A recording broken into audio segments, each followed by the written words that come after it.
always a beautiful tradition, the pomp, the ceremony, and it's one of the highlights of the legislative calendar. So, yes, we're glad to have the people joining with us today. Yeah, and we will explain certain matters of protocol as we proceed to start the commentary before.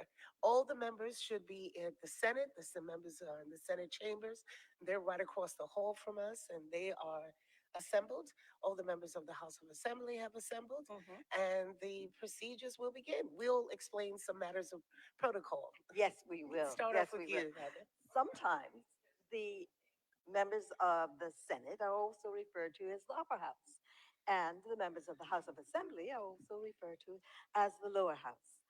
And as you said, they're scheduled to come down to Cabinet grounds momentarily. They're gathered in their respective chambers. The House of Assembly is gathered at Veritas Place, and the Senate are gathered. The government is led by Bermuda's Premier, the Honorable David E. Burt, JP, MP, and the opposition is led by Mr. Jarian Richardson of the One Bermuda Alliance. Folks will have a chance to witness history, as you pointed out, Tina, and tradition that have been interwoven into our Constitution, our island. And as the ceremony unfolds, we'll explain some of the landmarks that bear witness to Bermuda's political evolution and development. And we will attempt to interweave aspects of Bermuda's uh, political development as we commentate on this very formal occasion. As most people know, Bermuda has progressed politically, and now we're a self governing territory with control over most of our internal affairs. We've reached the position primarily as a result of the constitutional order that was established in 1968. We will share with you the significant changes resulting from that document. The constitutional order by which Bermuda is governed sets out the composition of the legislature. It states that the legislature of Bermuda, and I quote from that document, shall consist of Her Majesty, a Senate, and a House of Assembly. And as I already indicated, the Senate is also referred to as the upper house. And the members of the House of Assembly are also referred to as the lower house.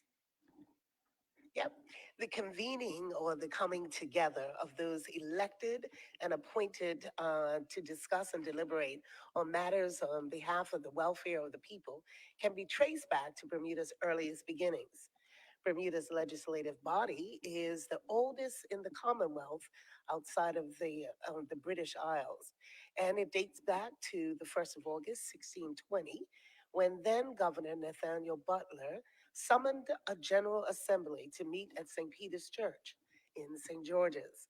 The General Assembly, comprised of the Governor Butler, his council, and two male representatives from each of the 8 tribes, which are now designated as parishes, and there's 9.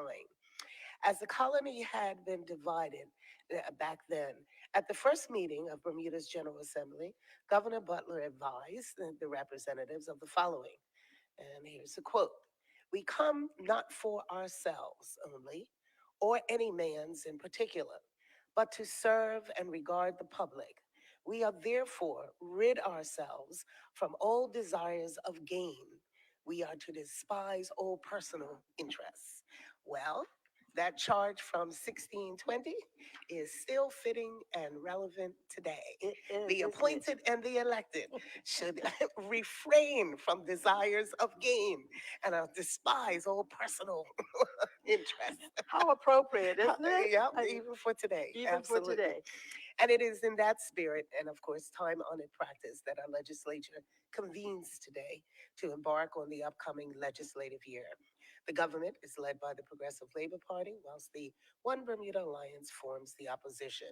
And you know, Tina, our listening audience may be interested to know that prior to 1999, the convening ceremony took place in the Senate chambers. Very small. Very small. So public was not invited.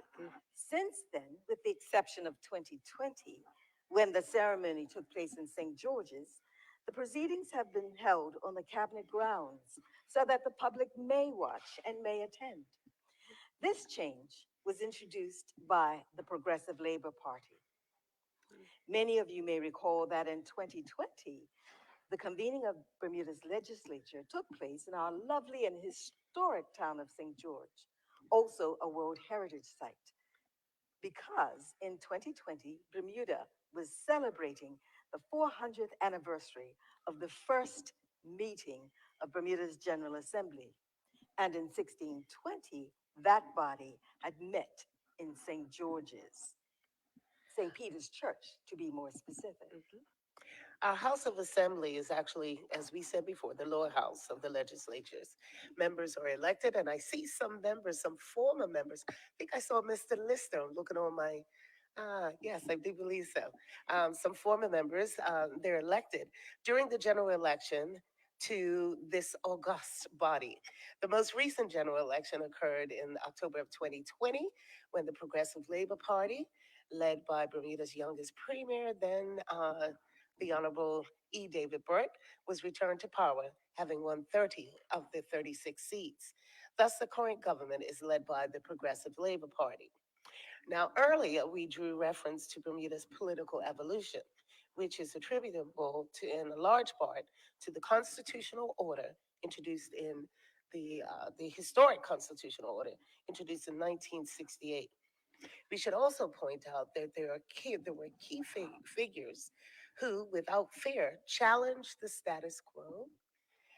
For example, the evolution of the franchise is the result of persons who questioned and challenged the status quo of the time and sought to make Bermuda a more just and inclusive society.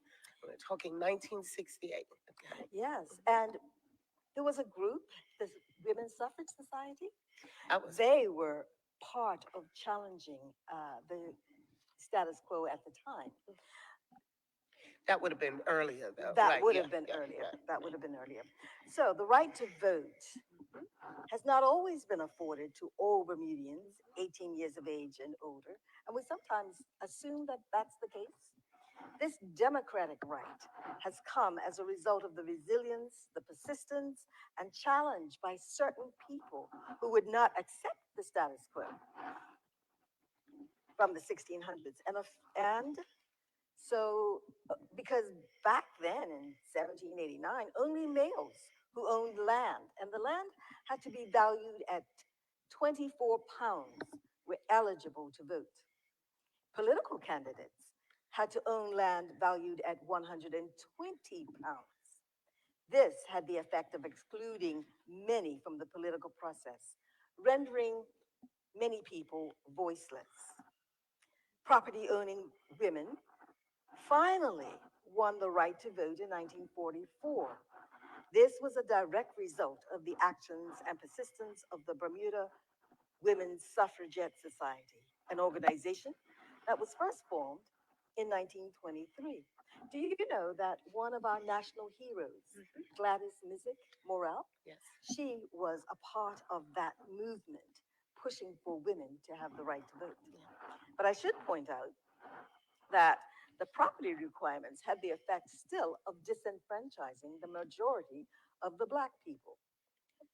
You know, it's noteworthy that after emancipation, which did occur in 1833, the land requirements were raised significantly, such that only males who owned land worth 60 pounds or more were eligible to vote. And to be a political candidate, a male had to own property valued at 240 pounds. This, therefore, excluded still many from voting or running as a candidate in any elections. This state of affairs did not change until the middle of the 20th century. Yes, and I see Black Rod has taken up his position. Black Rod is Chief Inspector Kieran Evans, and he will be dispatched after the governor arrives to go up to the house, Sessions House, and there he'll knock on the door, and then he will be admitted, and then he will ask that the members of the house convene and come down to the lawn So Black Rod is in place, always a dashing figure, isn't it? Always Always, a dashing always figure. part The of the. attire, the Mhm. uniform. Yes. Yes. Another challenge, you spoke about the challenge of women's right to vote. Hmm. And the other challenge to Bermuda's political system was launched in 1960. So Hmm. this is before the constitutional change, Yes. okay? By a committee for universal adult suffrage Hmm. formed by Paulu Karamafega, then known as Roosevelt Brown, Hmm. or affectionately to me, Uncle Ruse, Hmm. to challenge Bermuda's undemocratic voting system. Bermuda witnessed a political watershed in 1963, just a year after I was born, when the Parliamentary Election Act allowed every Bermudian 25 years or older to have the right to vote. Further political developments occurred in 1966 when the voting age was lowered to 21 years and the property vote was withdrawn. Then, near the end of the 20th century, in 1990, the voting age was lowered to 18 years. Thank you for sharing when you first arrived on the scene, Yeah, Tina. it's okay. I'm proud of it. I'm I know very you proud. are. Takes a while to get to 61, okay? It sure I does. learn a lot. And you look fabulous. Anyway, let's continue with our commentary. A further major political development occurred when a constitutional conference took place in 1966, and this led to the constitutional order. The participants included representatives from the Progressive Labor Party, which was Bermuda's first political party, established in 1963, and the participants also from the United Bermuda Party, which was established a year later in 1964. As well, there were independents that took part in this constitutional conference. This conference produced a new constitution for Bermuda that came into effect June 8th, 1968. And under that new constitution, Parliament was convened on June 14th, 1968. Some have referred to the Constitution as the internal self government form because it gave responsibility for domestic affairs such as education, health, transportation, finance, public works, immigration, gave all those areas of responsibility to the local government, whilst the governor, as we have referred to her, Her Excellency, the Honorable Rena Lalgie, retains control of external affairs, defense, internal security, and the police. I may pause here, Tina. I see that the permanent secretaries have just walked in. They've been led in by the new head of the public service, Mrs. Sherry Witter. Welcome. As a result of the constitutional order, and I was just looking to see if Black Rod was dispatched yet, but no, he hasn't been. As a result of the constitutional order held at the board camp in 1979, now this is 1979. This is a different Yeah, meeting, yeah. yes. The designations of the Executive Council and the Legislative Council changed to Cabinet and Senate, respectively. Mhm. The Constitutional Conference that took place in 1979 also brought about other changes. It provided that elected members of Parliament were now referred to as MPs, an abbreviation for members of Parliament. Previously, they were referred to as members of the Colonial Parliament, MCPs. Uh, and then the change charge became the executive council became the cabinet, thus continuing the evolution of the parliament. And I see the arrival of the justices. Uh, Always great to see. They look splendid in their robes. Mrs. Shade Subert Williams, Mrs. Stoneham. Behind those two ladies is Mr. Larry Mussenden.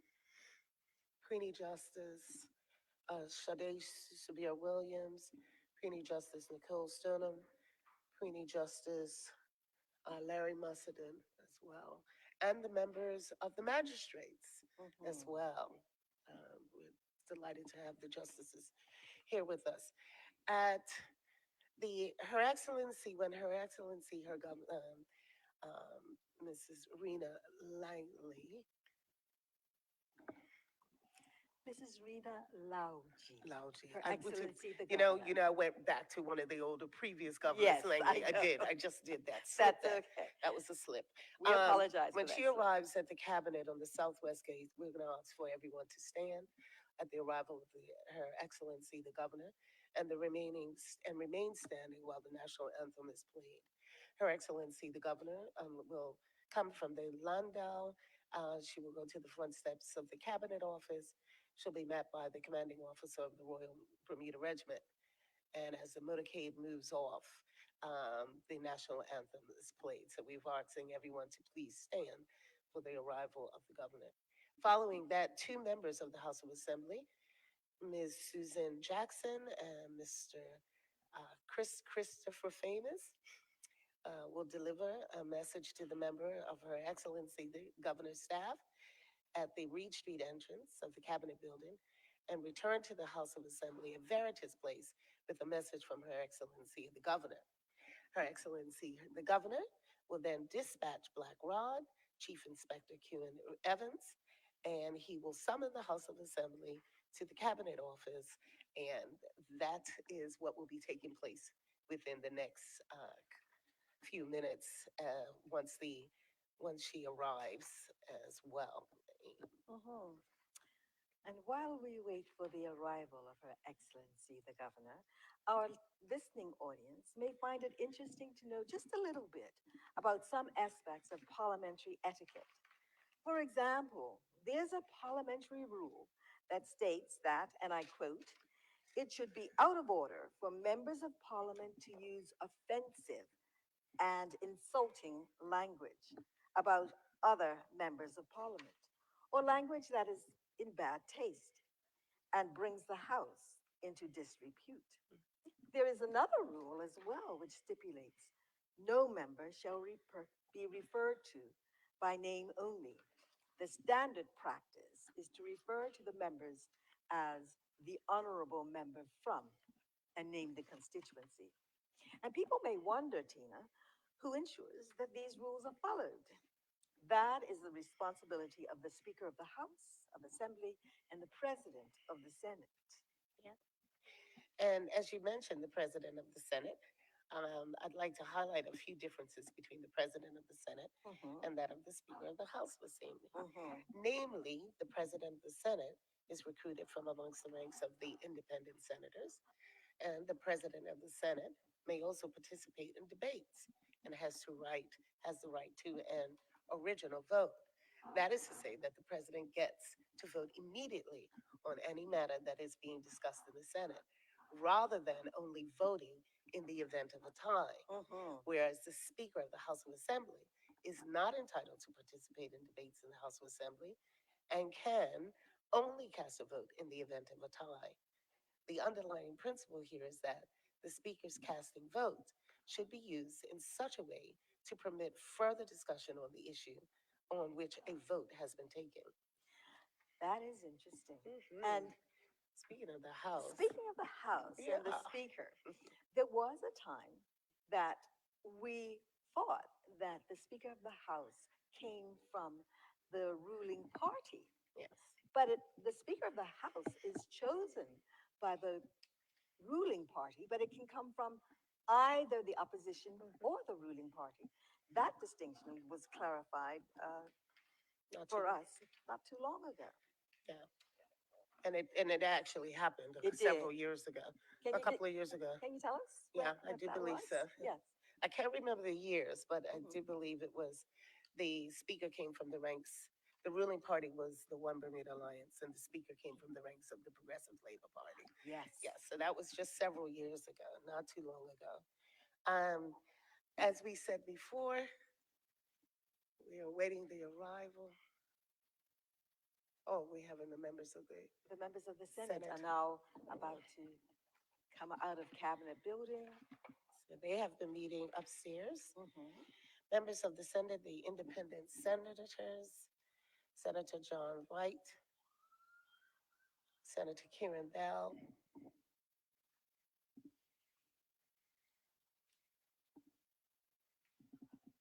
government senators, Owen Darrell, Ariana Hudson, Senator Lindsay Simmons, Senator Reverend Emily Gail Dill. I don't believe she's here today. No, I do believe she's absent today, but Senator Leslie Robinson as well. But right now, we're Senator awaiting the arrival. of her The absence. opposition senators are Senator Robin Tucker, Senator Dr. Douglas DeCudo, and Senator Dwayne Robinson. We should point out that Senator Leslie Clark Robinson is the newest member of the Senate. Yes. And so this is her first occasion. Is she? Did she come Yes. be Senator Dwayne? I And thought- Senator Dwayne. Yeah. Yes. The Did you say that Senator Robin Tucker is now the opposition leader in the Senate? government leader for Government leader. no opposition leader. Opposition sorry. leader, yeah. The government leader for the Senate is Senator Owen Darrell, Darrell. the Honorable Owen Darrell. Yes. He's also the Minister for Culture and Sport. So the senators are taking their seats. And Been a here, the arrival of Her Excellency the Governor, Rena Lalgie.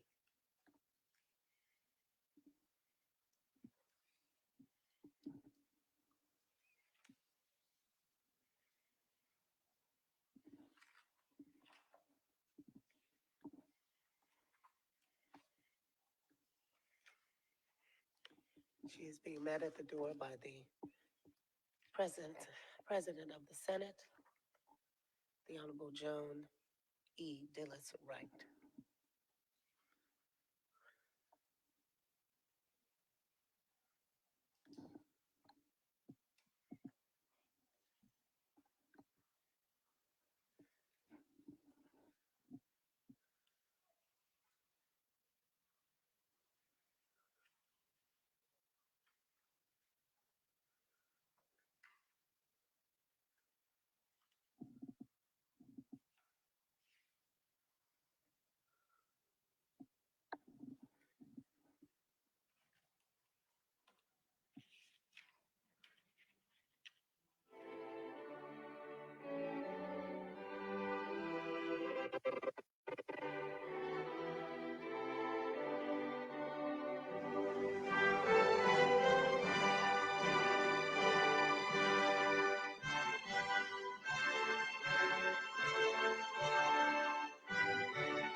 The governor has dispatched Black Rod.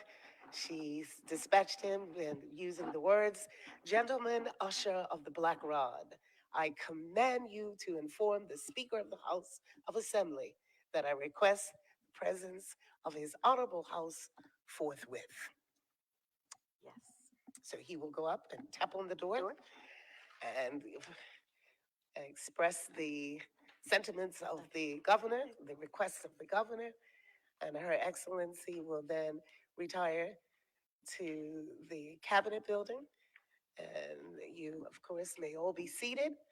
The commanding officer will then bring the President of the Senate out to the Cabinet office lawn, and followed by Her Excellency. Once the acknowledges Her Excellency, will then the members of the House of Assembly will assemble on the Cabinet lawn. So Black Rod has been dispatched. And again, we thank you all who braved the weather, those of you that came, that were invited to come on this, the convening of the legislature. We are delighted that you are here and pleased that you braved the Bermuda weather. And as we said, one of the coldest days in Bermuda thus So far. far, So far. Well, it is November. So Yeah, it is. It's fun. Finally, Yes. a break in the heat. yeah. Some interesting things to note Mhm. this this year. Um, I Well, think. if I could just share a Mhm, little bit about Her Excellency. Probably people know this already now because she's been with us for over a year. But she brings a wealth of knowledge and a breadth of experience, having worked in various UK departments prior to being appointed as governor. Her Excellency had been the director at HM Treasury, where she was responsible for implementing and enforcing financial sanctions. Her previous experience includes drug policy, public spending, regulatory policy, internal trade, economic growth, and national security. So those are a few things to share about our governor, Her mhm. Excellency. And there have been, as you mentioned, some changes in the Senate this year. Of Mhm. course, um, pretty much the changes in the Senate, we recognize the Senator Leslie Robinson and Dwayne Robinson as well. Mhm. Um, but just out of an interesting note, I always Mhm. find this interesting, the Mhm. House of Assembly. There are some family connections associated that we always like to bring this up. Mhm. I Mhm. do. Mhm. To our listening and viewing audience, there have been uncles and nephews who sat in the House of Assembly at the same time or have followed each other. There have been many cousins who, e- as the deputy speaker of the House would say, cousin, Cousin. He claims everybody it's as a his cousin. cousin. There have been many cousins who have Mhm. sat in the House either on the same side of Mhm. the House Mhm. or on the opposite sides of Mhm. the House. Mhm. Mhm. And there was also a father and daughter who sat in the House Assembly at the same time. Yeah, very Mhm. interesting dynamics. And currently, there's a father and son who sit in the House of Assembly. It could be say that family dynamics, politics, runs in the blood. It runs in the blood. So now everyone's trying to figure out the father and And the the son, daughter, and the father and father the and the son. son. It's easy. It's Just easy. think about That's it. a That's it. quiz for them, and Mm, they'll come up with it's the a right easy. answer. It's also worth a notice mentioning here that the presence of a third party is not new to our democracy. We did have one Mhm. back in the 1960s, Mhm. and then again in the 80s, Mhm. and then again in the 90s, and then again in the early 2000s. So some people have going on to try to, and then several independents Several have independents. and there, go But ahead. also, Tina, there have been several members who crossed the floor, crossed the political floor, Hmm. and have either sat as independents or have chosen to join the other party. Yeah. And let's share the firsts that we know about. Ernest de Cudo was the first Speaker of the House who was of Portuguese descent. Hilda Aiken and Adna Watson were the first women to win seats in the House of Assembly. That victory was achieved in the General Election, pardon me, of 1948. The late Gloria McPhee was the first woman to be appointed as a cabinet position as a minister. And there have been three outstanding women who've served in the position of premier: the Honorable Dame Pamela Gordon for the United Bermuda Party, the Honorable Dame Jennifer Smith, and the Honorable Paula Cox for the Progressive Labor Party. Also, the first politically appointed Attorney General was the late Dame Lois Brown Evans. You may be familiar with her. Yes, I am very familiar with her. And this day, of course, brings up great reminders of how she valued and took great pride in today. Mhm. I was talking with a member of parliament. I said, they asked about, the fashion and Mhm. why the hats and why the this. And I said, I remember my mother and Dame Jennifer taking great pride in making sure that they looked absolutely, my mom used to say, bam, box fresh. Absolutely, and she Looking, did. and it was, you know what it was all related to?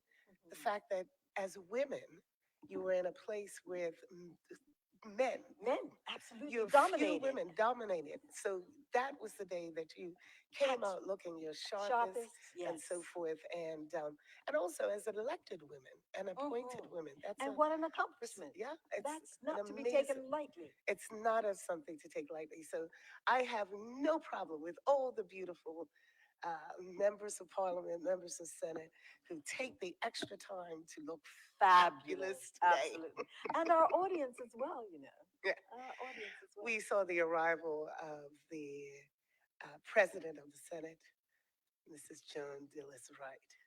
And speaking of people looking fabulous, I see our premier's wife looking stunning.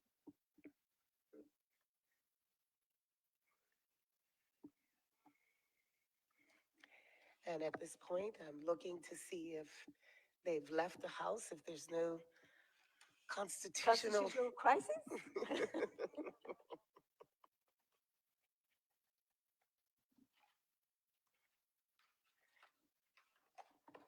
The members of the parliament will be proceeding from Veritas Place on Mm-hmm. Court Street, Mm-hmm. coming straight down Court Street um, to the lawn, and there, Her Excellency will then begin the speech from the throne, which sets out the legislative agenda for the government for Yes. this year. Yes. Um, Once Her Excellency the Governor proceeds to with removing her headdress, Bishop Dr. Lloyd Duncan, who I did see arriving, Mm-hmm. will then rise and begin to recite the prayers.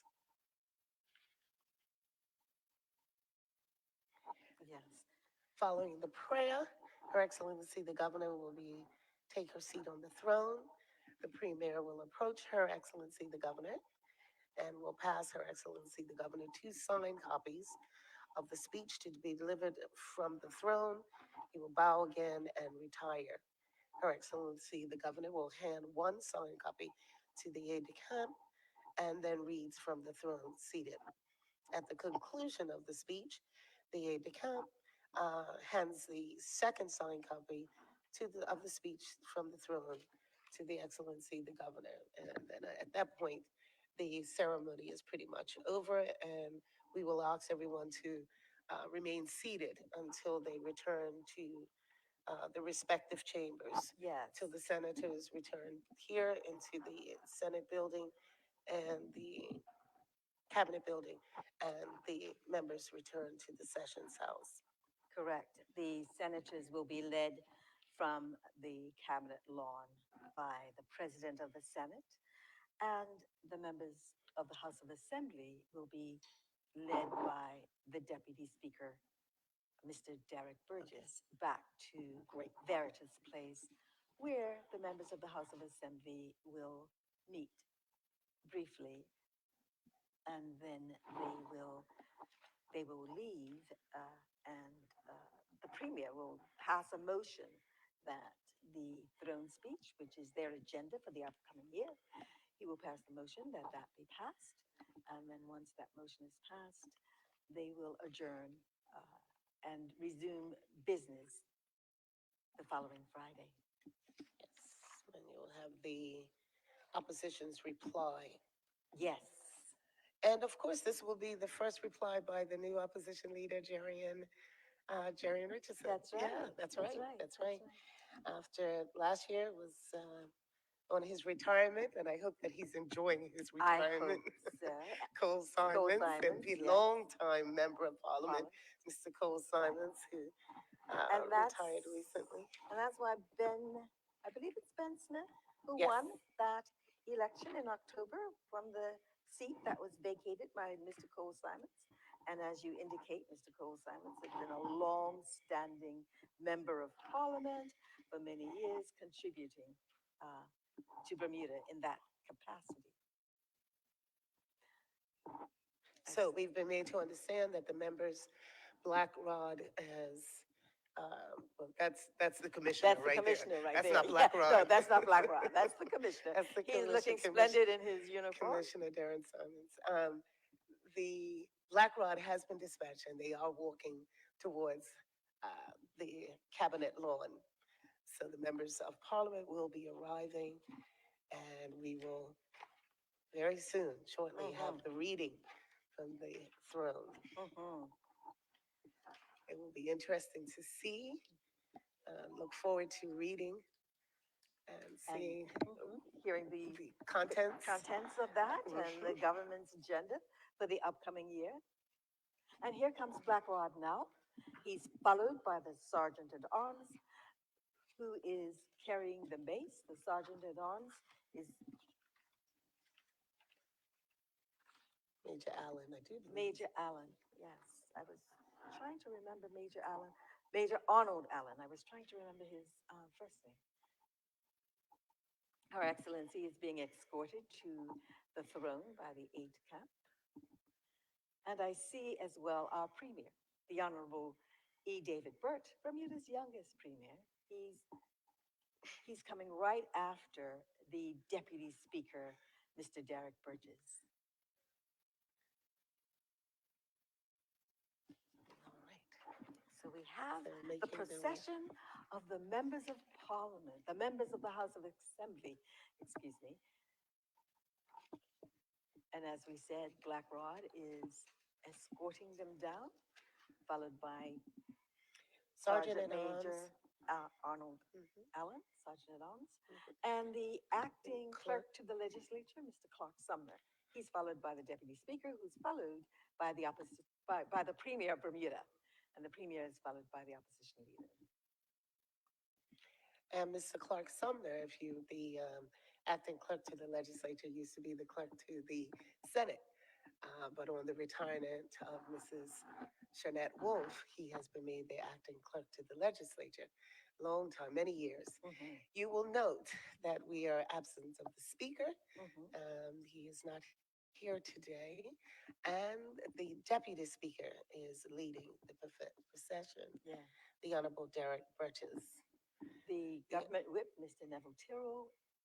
Then there's Minister Robin, Attorney General Kim Simmons, Kathy Simmons, Minister of Health, Kim Wilson, Minister of Public Works, Minister of Education, Jason Hayward.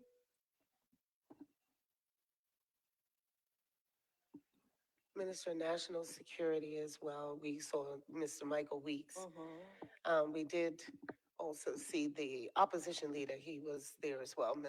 The Honorable Jerry and Richardson as well. And other MPs such as Lavita Fogo, the Honorable Mr. Christopher Famous, Mr.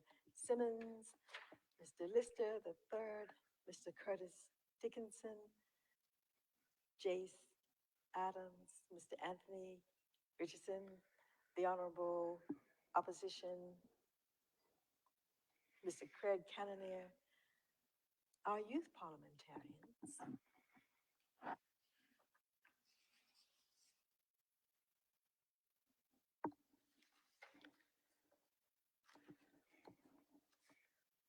And so the members of the House have come onto Cabinet grounds and they are taking their seats. So we welcome them here as well.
Lead us o'er the world's tempestuous sea, Guard us, guide us, keep us, feed us, for we have no help but thee, yet possessing every blessing, if our God, our Father be. Our sovereign and everlasting God, with holy reverence we count it a high honor to approach your celestial throne with joy unspeakable. Indeed, our hearts are filled with overflowing gratitude, because like the psalmist David declared thousands of years ago, you are good and your mercy endureth forever. Lord, collectively we return thanks to you for watching over our souls during the dark course of the night. Somewhere along the route of our peaceful slumber, you saw fit to touch us with your geovistic hand of love and converse with us with your communicable attribute of mercy, for which we are eternally grateful. Kind Father, your word exhorts us in 1 Timothy 2, 1 through 2, that petitions, prayer, intercession, thanksgiving should be made for all people, for kings, for those in authority, that we may lead a quiet and peaceable life in all godliness and honesty. So in accordance to your word, we pray for Her Excellency, the Governor. We pray that your divine hand will rest upon her and her household. We pray for our Premier, the Honorable Mr. David Burt. Thank you for our leader. I ask, kind Father, that you will order his steps in your word, dear Lord. Lead him, guide him every day. Send your anointing, Father, I pray. Order his steps in your word. Please order his steps in your word. Equally, I pray for our opposition leader. I pray for courage. I pray for fortitude. My prayer is, Lord, as his years are, so let his strength be. Now, Lord, as all members of both sides of the House will step across the threshold of the House of Parliament, I kindly ask that you would grant all members of Parliament and all members of the Senate a keen awareness of your presence.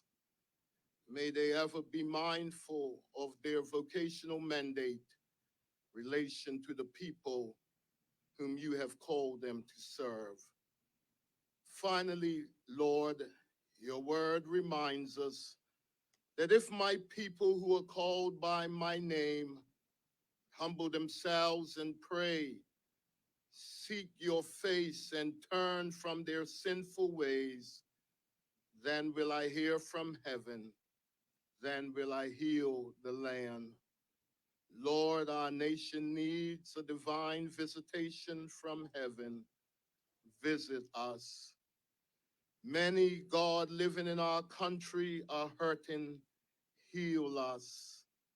Now, Lord, I close this prayer by giving you all honor, glory, and praise.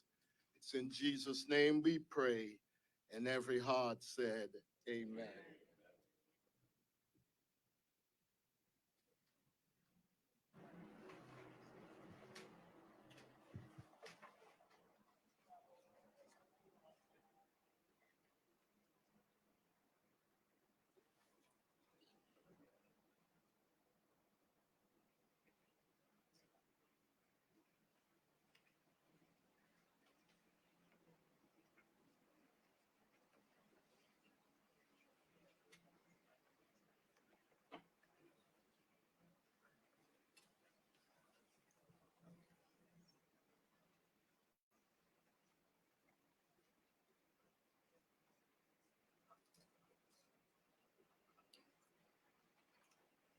Madam President and members of the Senate, Mr. Speaker and members of the House of Assembly, 14 months ago, 289 S1 students entered the Berkeley Institute and Cedar Bridge Academy as the first of the island's young people to undertake signature learning programs.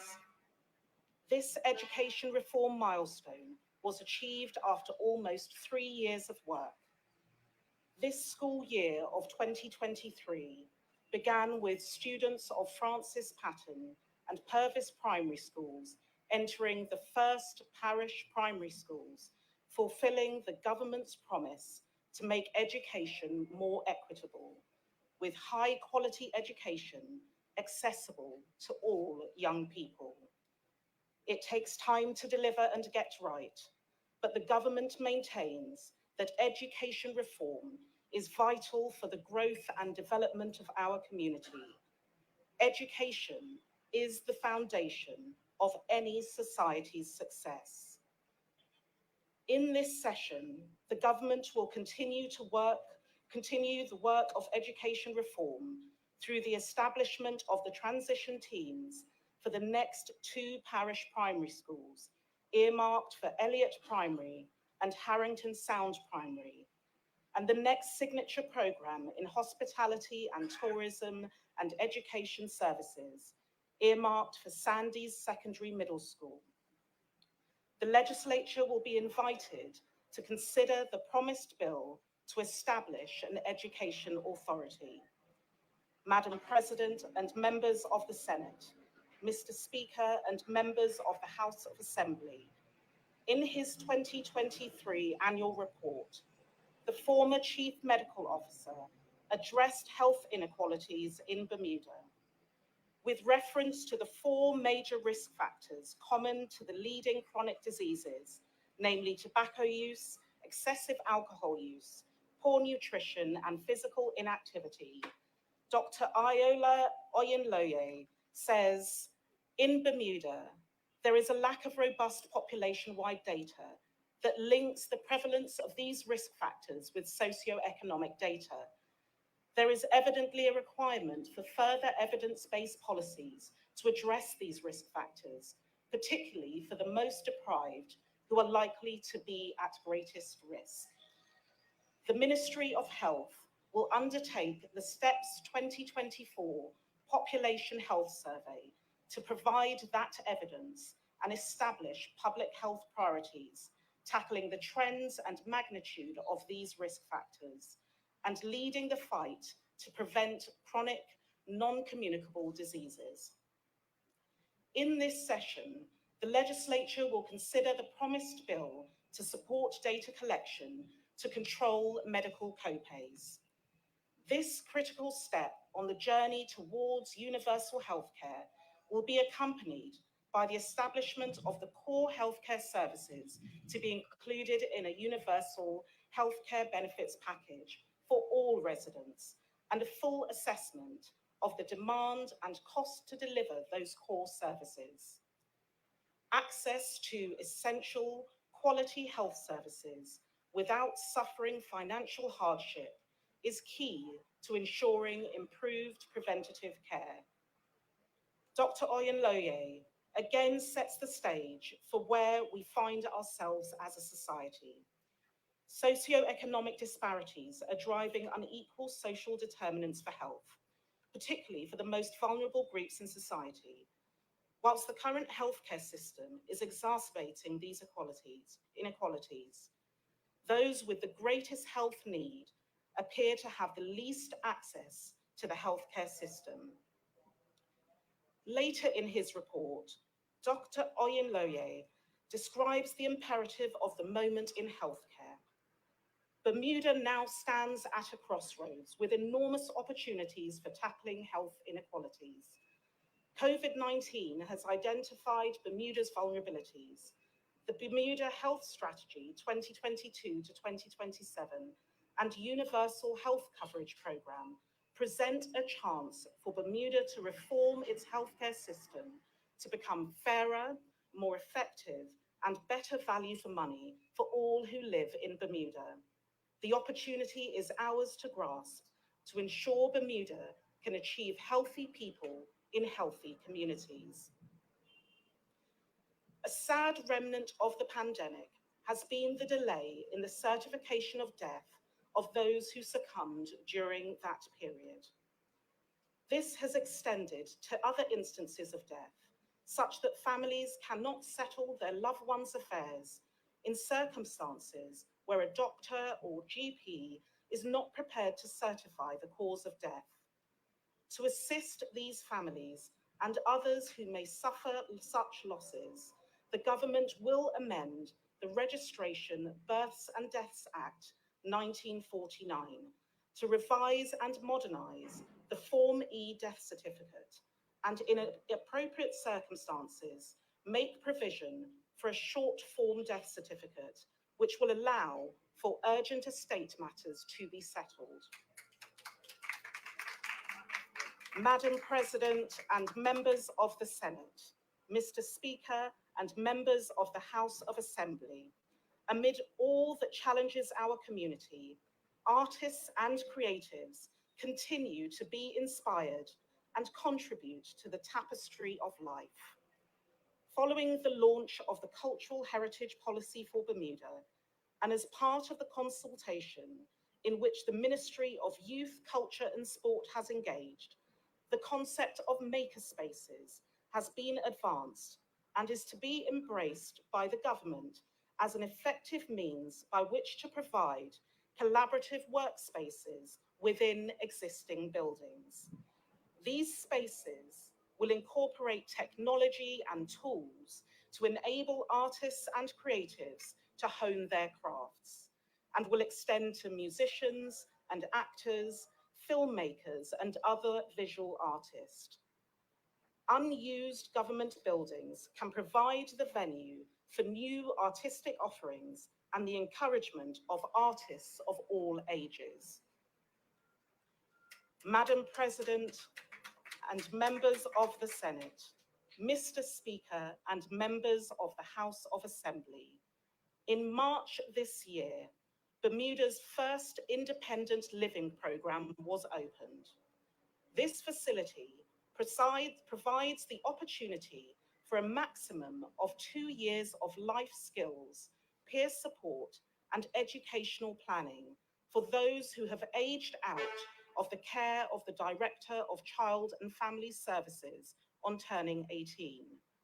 To build on the success of this initiative, the Ministry of Social Development and Seniors will extend the services provided to those young people starting at age 17, who, whilst remaining in the care of the Director, will also now benefit from the life skills preparation in this transitional stage where they begin to assume the responsibilities of independent living.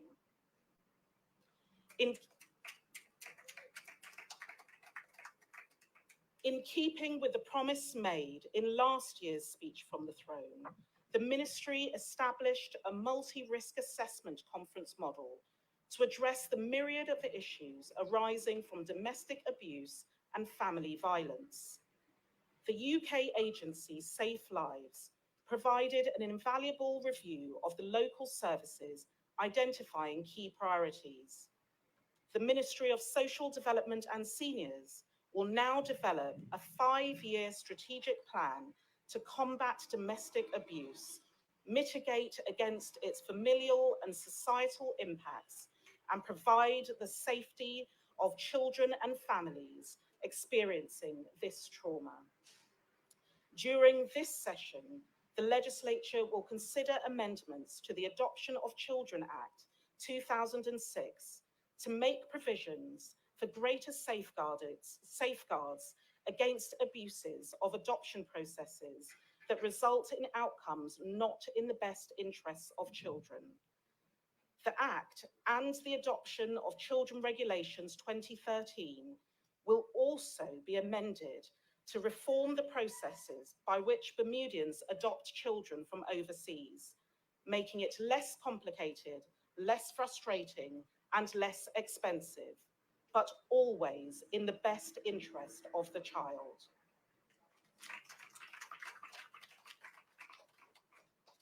The government's concerted effort to meet the challenges of homelessness will continue in conjunction with those private sector partners who bring to bear their considerable energy and expertise to address the impact of the social dynamic presented by and to those who find themselves without regular shelter.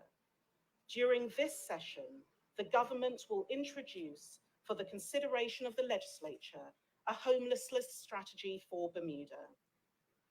People with disabilities are often more likely to be impacted by society's inequalities.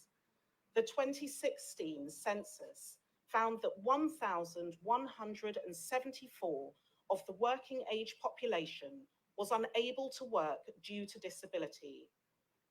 Dr. Oyinloye notes in his report, work is an important factor in promoting health, and this could compound existing inequalities due to disability.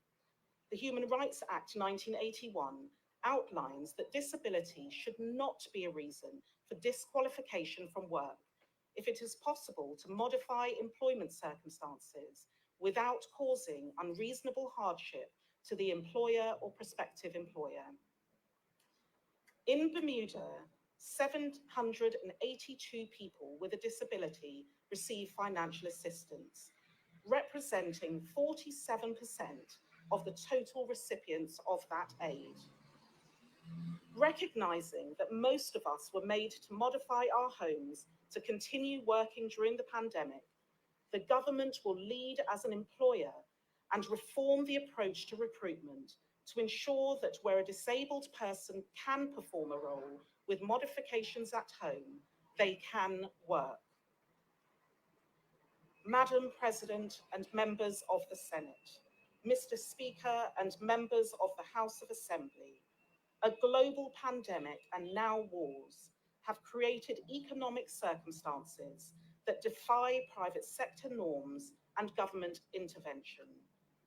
40-year high global inflation has compounded the inequalities prevalent in our system, creating conditions that make sustaining one's basic needs a daily, weekly, and monthly struggle.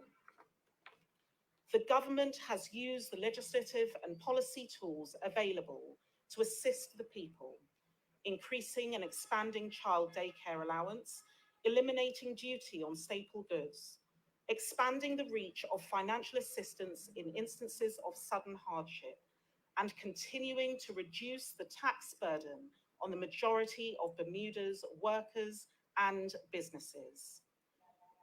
In spite of the global challenges and their local impact, there has been growth in Bermuda's economy. Employment has increased, international business has expanded, consumer spending, driven by increased household expenditure and exports, is up year over year. The execution of the government's economic development strategy and the continued delivery on the economic recovery plan has laid the foundation for this economic growth.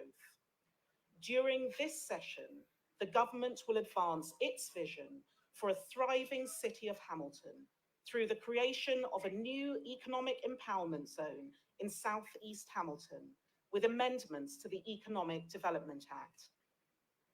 Madam President and members of the Senate, Mr. Speaker and members of the House of Assembly, the Ministry of Economy and Labour's position paper, addressing the challenge of an ageing population and driving economic growth by increasing the working population, crystallises the challenge that is shared by several small islands and even larger countries.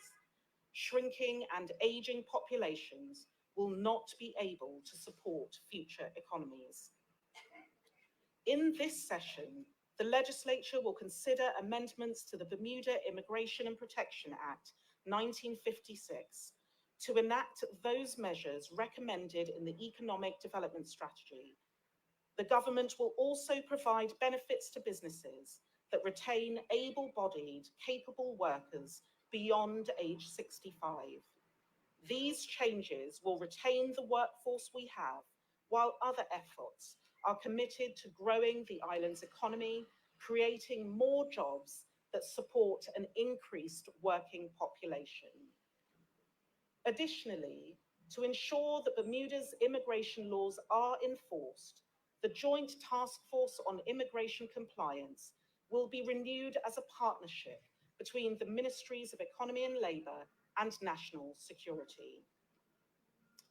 Madam President and members of the Senate, Mr. Speaker and members of the House of Assembly, the Bermuda Business Development Agency has operated as a marketing agency and concierge for new business for some years and has a record of promoting the best that Bermuda has to offer the global community.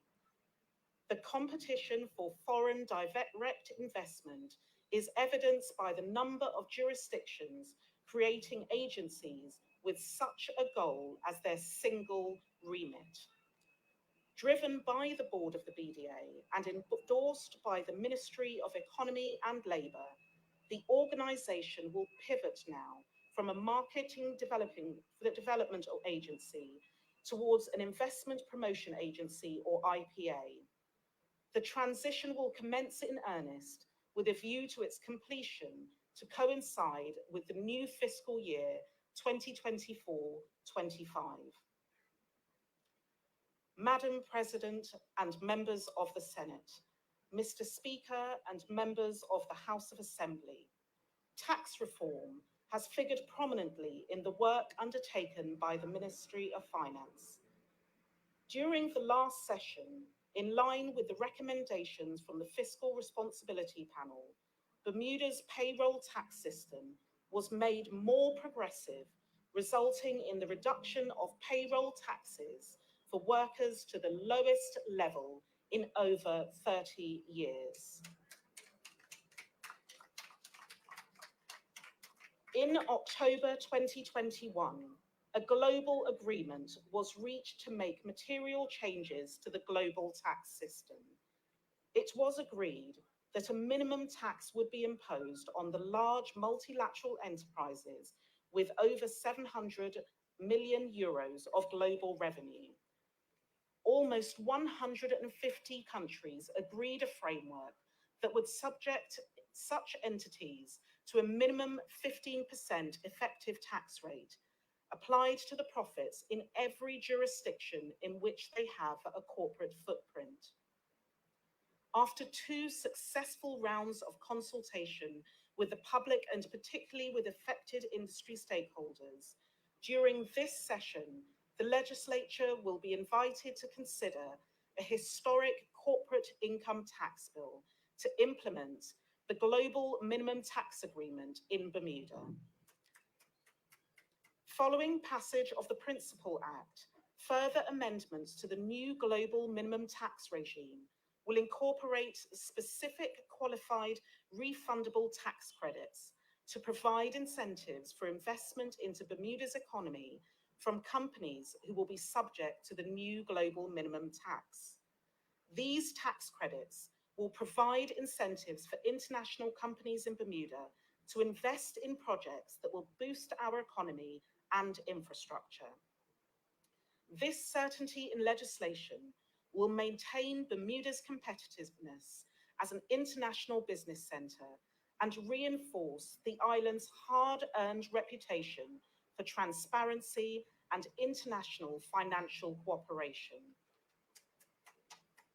The implementation of the global minimum tax in Bermuda will be the most fundamental tax reform in Bermuda's history, and additional revenues that may accrue to the government must be balanced by a reduction in existing taxes and customs duty to ensure that Bermuda remains competitive and retains our thriving international business sector.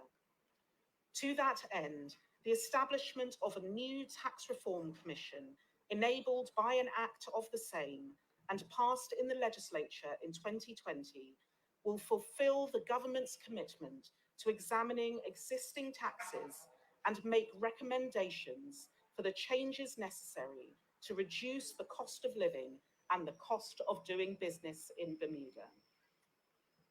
Madam President and members of the Senate, Mr. Speaker and members of the House of Assembly, in today's digital age, the use of a bank account is a basic necessity for Bermudians. During this session, and similar to the changes made in other jurisdictions, the government will further advance banking reform by legislating the requirement that licensed banks have a duty to provide access to basic banking services to all residents. Additionally, the legislature will take under consideration the regulations necessary to regulate excessive fees charged for banking services. Madam President and members of the Senate, Mr. Speaker and members of the House of Assembly, RegTech is the application of emerging technology to improve the way business manage regulatory compliance, monitoring and reporting. In this era of increasing and enhanced compliance around anti-money laundering and anti-terrorist financing imposed on businesses, charities and professionals, Bermuda can be positioned to participate in developing digital industry. In this session, the legislature will take under consideration a Digital Identity Service Provider Act to lay the foundation for the emergence of a RegTech industry here in Bermuda, as we continue to lead the world in providing a platform for digital innovation in financial services. The legislature recently passed landmark trademark legislation, and to continue the growth in intellectual property, the government will advance amendments to the Patent and Designs Act 1930 to provide the relevant criteria for what constitutes a patent or what is patentable, and set out patent protection in Bermuda extended to 20 years in keeping with industry standards in competitor jurisdictions. Madam President and members of the Senate, Mr. Speaker and members of the House of Assembly, Bermuda learned that the geographic isolation of the Atlantic Ocean is no barrier to the cyber wars of the 21st century. Government systems were attacked, and it has taken a Herculean effort to restore and recover those systems. Whilst protections were in place and more were contemplated, the events of this September have both accelerated and shifted those plans. The government has mandated an increase in threat detection as well as enhanced security training for public officers. In this session, the legislature will be invited to strike a joint select committee of both houses to inquire into and make recommendations arising from September's cyber attack. Additionally, the legislature will take under consideration a cyber security bill, the draft of which will be amended to reflect recommended statutory strengthening required in the wake of the cyber attack on the Bermuda government. Madam President and members of the Senate, Mr. Speaker and members of the House of Assembly, human and technology resources continue to be an essential element of keeping Bermuda safe. The scheduled completion of the phase 1 of the island-wide CCTV project in this fourth quarter of 2023 provides the platform for more rigid enforcement of traffic laws, promoting safer driving and safer road use. To address the human resource issues identified within our uniformed services, and to ensure that more Bermudians are able to enter our uniformed services, the Ministry of National Security, in partnership with the Ministry of Education, will implement a uniformed services cadet training program, providing foundational training for young women and men of school age, preparing them for careers in Bermuda's uniformed services. Madam President and members of the Senate, Mr. Speaker and members of the House of Assembly, the government has taken decisive action to address the cost of living in a deliberate intervention with certain essential goods and services, and has fostered a collective understanding within regulatory agencies and the private sector of the need to balance unchecked profits with community responsibility. Last year, When gasoline prices spiked to all-time highs in many jurisdictions, Bermudians were spared from record prices due to the price freeze for gasoline that was endorsed by the legislature. Whilst the energy and communication sectors are complex, where pricing is influenced by global and local factors, the government will advance amendments to the Regulatory Act 2022, the Electricity Act 2016, and the Electronic Communications Act 2011 to provide for greater public protections in pricing determination and implementation. The Cost of Living Commission will also be tasked with identifying additional essential commodities to be added to the schedule of their act, thereby reducing customs duty that can provide price reductions of those goods to the consumer. In addition to addressing the cost of these services, the government will continue to address the need for affordable housing for Bermudians. The ebbs and flows of the market do not take account of those who need help to start the journey to home ownership or to maintain a stable living environment for themselves and their families. Derelict homes will continue to be repurposed and refurbished, and through the Bermuda Housing Corporation's private sector rental program and the Home Start program, more and more Bermudians will be housed in affordable, quality housing.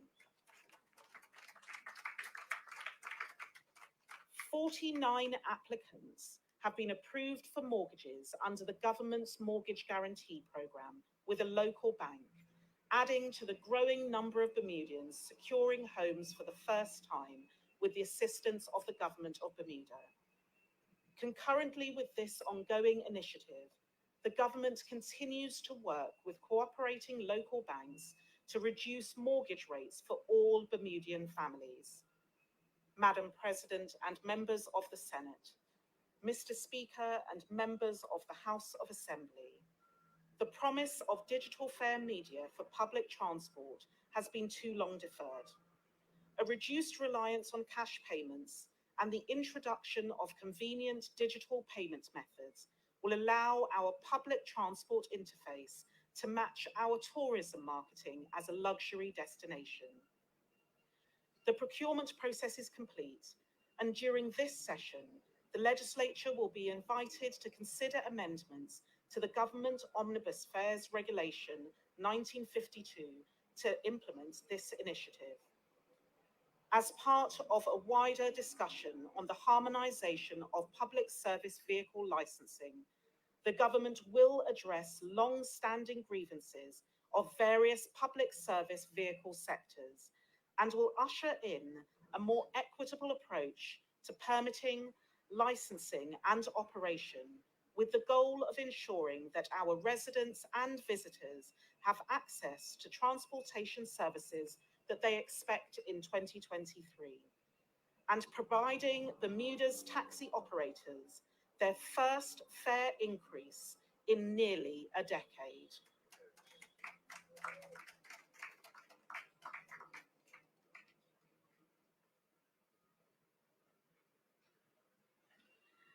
Madam President and members of the Senate, Mr. Speaker and members of the House of Assembly, it is a somewhat trite saying that governments are elected to serve the people. Though legislation and policy are the primary levers for serving voters' interests, governments have an obligation to ensure that government services that fall under legislation are delivered well.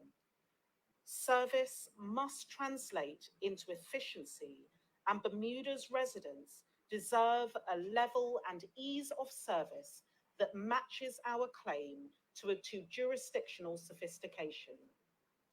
Some of these services will be improved through a focus on digital transformation of government services. Others will be improved through the streamlining of regulations. The government recognises the key touch points for our citizens and their interactions with their government, and accepts that more is required to deliver more efficient service in key areas. Planning. Through planning law, though planning laws have been streamlined in recent years, complaints from residents continue, and many are frustrated by their interactions with the department. Immigration. Customer service must be improved, and a focus on this department is expected to increase customer satisfaction through further digitalization of immigration processes. Creation of a single payment portal for all government services, enabling residents to pay for all government services, including customs payments at the airport, online or via their mobile phone. Establishment of one-stop shops for registration, permitting and licensing, which will reduce multiple trips to different government departments. Implementing better use of technology powered by artificial intelligence to ensure that answers are provided to customers who contact the government by phone or email. In recruitment and hiring, the pace of government recruitment frustrates ministers, public service leaders, and applicants alike. Necessary streamlining will be advanced to ensure that funded vacancies are replaced more quickly. Public highways. The government will urgently advance the replacement of its asphalt plants that will accelerate the pace of road paving in Bermuda to ensure that after enduring delays due to island-wide trenching, road users can start to see relief from less than ideal road conditions. Tourism. The Tourism Investment Act 2017 was amended in the last session to provide increased concessions for restaurants, entertainment venues, and tourism attractions. These benefits will only help to improve Bermuda's tourism product if they are used. The government will streamline the process so that our entrepreneurs can invest in new or improved attractions to provide increased amenities for our visitors in line with the continued rebound in Bermuda's tourism industry. The public service has borne the brunt of service delivery in an era of fiscal austerity, a global pandemic, and most recently, a deliberate cyber attack. Public officers have done an exceptional service to Bermuda, and the commitment to delivering even better customer service to Bermuda is a shared one. The government will continue to support the public service as it looks to modernise its processes and improve customer service to the taxpayers of Bermuda. Madam President and members of the Senate, Mr. Speaker and members of the House of Assembly, modelled on the Audit Act 1990 and its provisions for an audit committee, amendments will be made to the Public Access to Information Act 2010 to create a similar committee appointed by the Governor on the advice of the Premier to enhance the work of the Office of the Information Commissioner.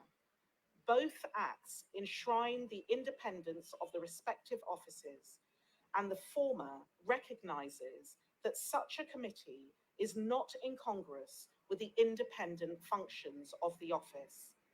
A similar regime will obtain, and public confidence and transparency and accountability can only benefit from this change. Madam President and members of the Senate, Mr. Speaker and members of the House of Assembly, the vision of former Premier, the Honourable Dame Jennifer Smith, was for Bermuda to strengthen the historic, familial and cultural ties to the Caribbean. This year marks the 20th anniversary of Bermuda's entry into CARICOM as associate members.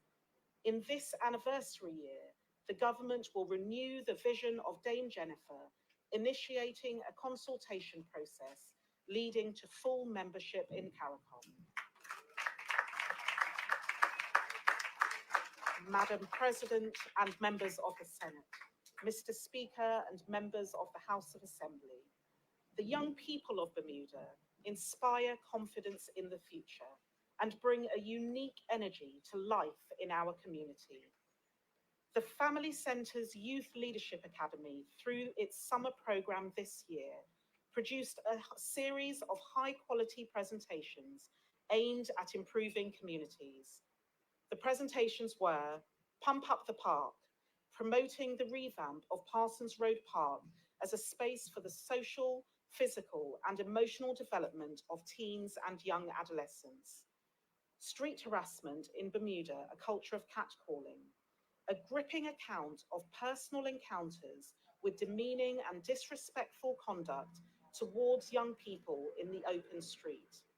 Heart of the City, a proposed film determined to showcase the rich history, personalities, and businesses of Court Street. Each of these presentations proved compelling in their simplicity and thoughtful in their potential positive impact. The government believes that young people invested in Bermuda's future must be supported, as their example will grow the community connectedness that meets the challenge of antisocial behaviour and a history that does not resonate beyond the generation that lived it. Therefore, the students have been connected with the various government departments, and each of the initiatives will be advanced and supported in the coming year. The presentations will be tabled in the legislature to form part of the permanent record and will serve as a reminder of the breadth of talent and passion that exists in our young people. The legacy of the late Martha Dismond is secure and enduring. Madam President and members of the Senate, Mr. Speaker and members of the House of Assembly, in addition to the bills mentioned before, in this session, the legislature will be invited to consider the following bills: Bermuda Health Council Amendment Bill, Clean Air Amendment Bill, Companies Amendment Bill, Customs Miscellaneous Amendment Bill, Insurance Amendment Bill, Investments Funds Amendment Bill, Landlord and Talent Amendment Bill, Landlord and Tenant Amendment Bill, Motor Taxi and Regulations Amendment Bill, Parliament Amendment Bill, Quango's Amalgamation Bill, Trusts Amendment Bill, Water Resources Amendment Bill, Anti-Doping in Sport Bill. Madam President and members of the Senate, Mr. Speaker and members of the House of Assembly, this year has been one of transition. Bermuda has bid farewell to seasoned stalwarts on both sides of the aisle. They range from strong Black men who stood in defiance of the status quo at a time when to do so was personally and economically perilous. They include a man who made Bermuda his home and who offered himself in service to the people as a means of giving back to the island that no doubt gave him much. And they include a woman of extreme dignity and grace, whose public service spanned from the classroom to the upper house. Each of them impacted this island, and as we gather here today, we are uplifted by their sacrifice and inspired by their example that no task is too great. Divisions cut deeper in small communities, and so it becomes even more important for us to centre ourselves on those things that will improve the lives of all the people.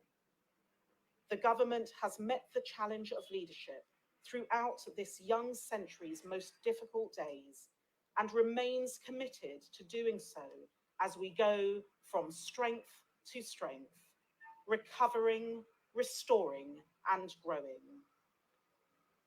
Madam President and members of the Senate, Mr. Speaker and members of the House of Assembly, traditionally at this point, the Governor is invited to add some words of their own.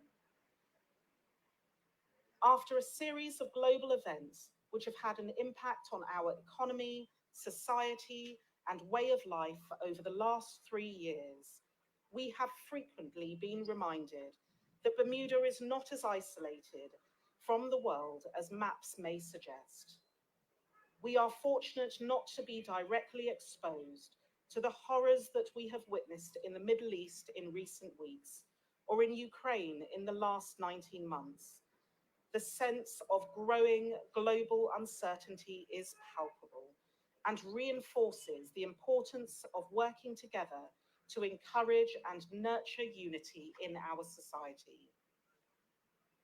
I am more convinced than ever that resilient, robust, transparent, and accountable institutions of government are essential to achieving our aspirations for Bermuda. I look forward to working with the executive, legislature, judiciary, and across our society over the coming year. Madam President and members of the Senate, Mr. Speaker and members of the House of Assembly, I declare this session open, and may God guide you in your deliberations.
Reading of the speech from the throne on the occasion of the convening of the legislature. The government has entitled it Serving the People, and certainly big rounds of applause on many things that dealt with the socio issues on the island. We want to acknowledge, it was one of the last things that the governor read. We ask that everyone remain in place while the senators and the MPs return to the respective chambers. But Her Excellency mentioned the Family Centers Youth Leadership Academy, and I do believe some of the members are here today. And I really great line there. The government believes that young people invested in Bermuda's future must be supported in their example to grow in the community and connectedness that meets the challenges of antisocial behavior and a history that does not resonate beyond the generation that lived it. Good words. Definitely, we say welcome to the students and the young people part of the Family Centers Youth Leadership. Many things that talked about the great pieces there. But I also want to acknowledge and remembering the service to the community. The back of the program is absolutely beautiful. Yes, Go ahead. Tina, and as you say, Her Excellency the Governor, it's a lovely segue because she spoke of our youth, and here I would like to point out a quote that she had with respect to our elders, those who have served our country well and have sacrificed. And on the back of the program, there's an honor to them. Senator Michelle Simmons, Arthur Hudson JP, Ottawell Simmons JP, Stanley Morton JP, Walter Roberts JP, Sidney Stallard JP. These people, we honor them. They have passed, and in their memory, they have been memorialized on the back of the program. And as well, Her Excellency made reference to the work, the sacrifice, and what they did to change things rather than accept the status quo. Yeah. And that was lovely. Yeah. People who worked hard and with great diligence and dignity. And also, Tina, she made reference to some of the changes that are going to take place throughout the government with regard to the recruitment and hiring process. And I'd like to point out that we have, for the first time, a female who's the head of the public service. We saw when Mrs. Sherry Witter, yes, Yes, yeah, that's the back of the program, that's the yes. back of the But go program. ahead, Yes. Sherry Witter is the Sherry, first woman to first lead woman to lead the the public service. Yeah, that's And we saw when she entered the grounds, Yeah. leading the permanent secretaries. There were many applauses throughout the speech. One of the first ones that received applause was the using some of the existing government buildings for creatives. There is, of course, the discussion on we moved over to the platform for digital innovation and financial services, regulations on banks, and then, of course, the global minimum tax and the tax reform, the work of the Tax Reform Commission that started in 2020. But Another, oh, sorry, go yeah, ahead. yeah. Another throne speech initiative that received much applause was the fact that the cultural heritage policy, having been written and launched, it's going to continue to advance the challenges of our community for our artists and our creatives. Mhm. And that is something that's dear and to To my your heart, heart. Yes, especially absolutely. because I helped with the writing of the cultural heritage policy. So I'm Yeah, pleased to see that that's yeah, going to yeah. be advanced. Yes. Well, as you can see, most people have left or are leaving now, and that will conclude our commentary for the 2023 convening of the legislature. Both the House is now in session, as well as the Senate is now in session. And we thank you for joining us for this live coverage brought to you by CITV and streamed on multiple platforms. We thank you all for streaming and we thank you for being here. Yes. Heather Whalen as Tina well, we Evans, appreciate you. thank you. And myself, Tina Evans, and the members of the CITV team, we are delighted that you could join us today and hope that you have enjoyed the coverage of the 2023 convening of Bermuda's legislature.